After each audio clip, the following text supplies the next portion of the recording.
Okay, it's been a month more or less since I finished watching Bungo no Stray Dogs, and season 4 is coming, and I don't know what to feel, to be honest. I'm not really that excited. I kind of forget an anime 2 to 3 days after watching it. Depends on the anime, but most of them, anyways. So the reason my main exploration in this video is about Bungo no Stray Dogs, cause I am intrigued by the character Osamu Dazai, and so the main topic of this video would be him. First, I'm gonna assume that you know the anime when you click on this video. If you haven't yet, it's a decent anime, and I would recommend you to watch if you're interested. In case you haven't watched and still click on this video, first of all, what are you doing, bruh? But still, I'm gonna assume someone's gonna do that for whatever reason, so I'm gonna briefly summarize the story. But if you're planning watching, this is gonna be a huge spoiler, so I suggest you watch the anime first, then come back later. So the title of the anime is Bungo no Stray Dogs. In English, it translates to literary stray dogs. And okay, to be honest, I never knew that as I watched the anime.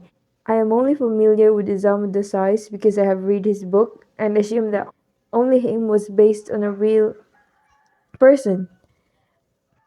Most of them, most of the characters in the show is based off a literary figure in history. Clearly, I don't know much about the other literary figures. I only know Dazai and Fyodor Dostoevsky. Fyodor is the villain in season 3, but anyways, the story is fantasy and action, and some people in that universe have supernatural abilities, like the main protagonist Atsushi, who can turn into a tiger. And they're part of the so called armed detective agency. Apparently, this agency is legal and they can use their ability to catch criminals. The villains changes from season 1 to 3, but in general, the villain would be those who break the laws and kills people, and they would be the one who saves them. Classic. So it's a power struggle. A villain tries to create chaos while the armed detective stops them and saves the day. A very classic hair story, so that's the gist of it. But I'm not gonna talk about the plot, I'm just gonna talk about the character Osamu Dazai. So Osamu Dazai is inspired by a Japanese literary figure. He's an existential author, and I only read one of his books entitled No Longer Human. And in the anime, No Longer Human is his ability. It's an ability that nullifies any ability, so it's kind of overpowered in that world. And I did a review about the book. If you're interested, there's a link in the description.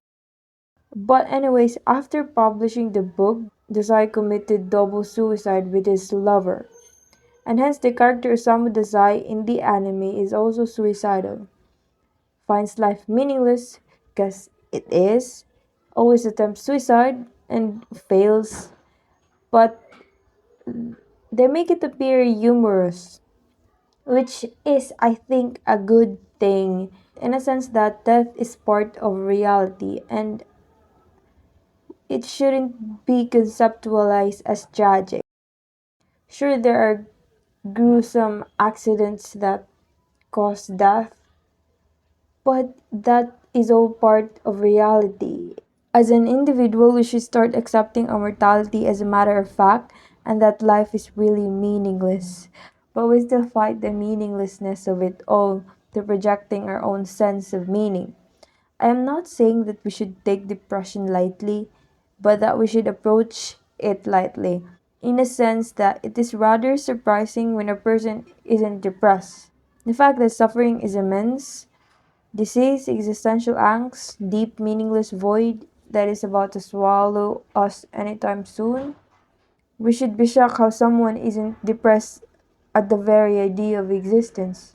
So Dazai is also presented as smart and strong, and his character overall is a badass that knows how to have fun and take things lightly, but when he gets serious, he's very much capable.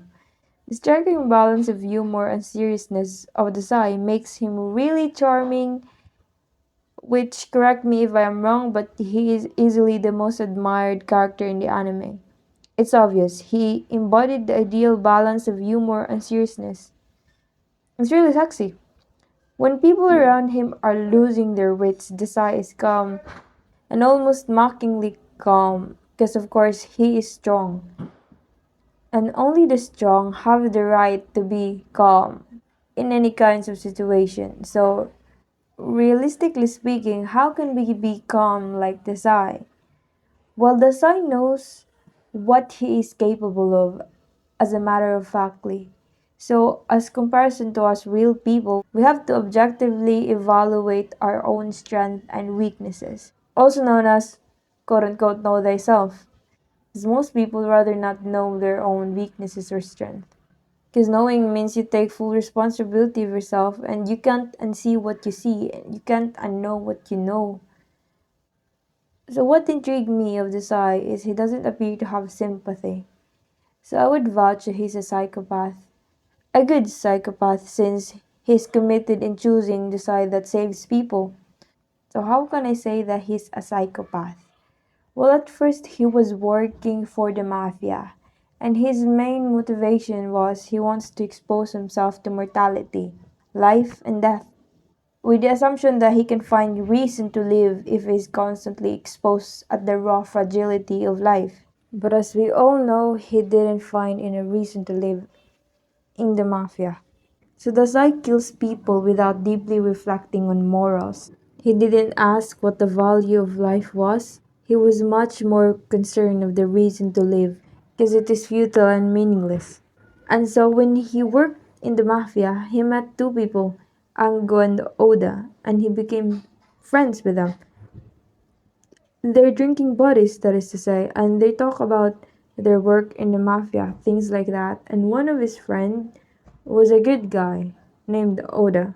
Like he has sympathy and he raised orphans and has morals. Like despite being in the mafia, he doesn't kill. He just beats some people, some light stuff, but he swore not to kill. It's one of his virtue. So long story short, there comes a time when the antagonist killed the orphans of Oda, and Oda was so enraged and he rushes in and let go of his morals and kills the antagonist at the same time himself. And Desai held him on his arms as he dies, which made me confused because Desai cared about Oda and he went in there to save him and even used the word friend. And Oda said something to Desire about the void never going away as long as he lived, and that if he were to choose side, he has to choose the side that saves people, because it is all meaningless anyways. While choosing the sides that saves people is self-evident for normal people like us. I mean, we know instinctually that good is better than bad. Because as empathetic beings, we're able to put ourselves in the shoes of our fellow human beings, and some people can even literally feel the pain of someone. And Desai, unfortunately, as smart as it was, he lacks moral compass, and so I thought that Desai is a psychopath. That is because he lacks the ability to empathize.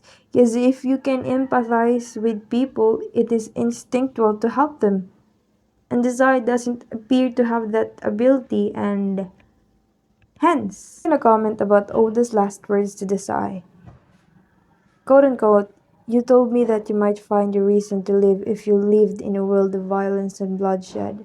You won't find it. You must know that already.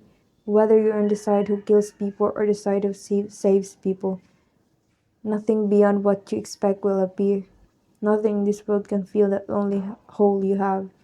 You will wander the darkness for eternity. Okay, okay. The hole, also known as the existential void. I had felt that itchy, heavy void sucking the life out of you before, and my cure was I can say I'm cured is love. Yes, as cliche as it sounds, it is love for yourself.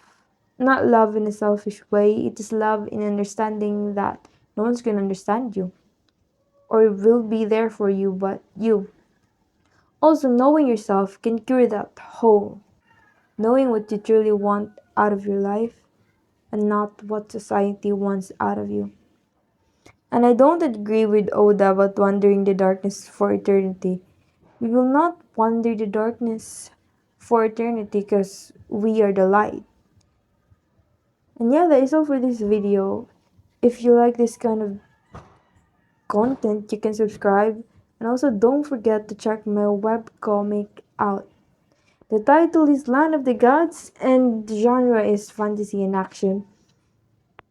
The world theme is medieval fantasy and it is mainly about a cursed crown prince trying to find meaning through the suffering because he is cursed, and lots of power struggles with the nobles through the throne since he is dying and there's no other heir to the throne, and the king is old.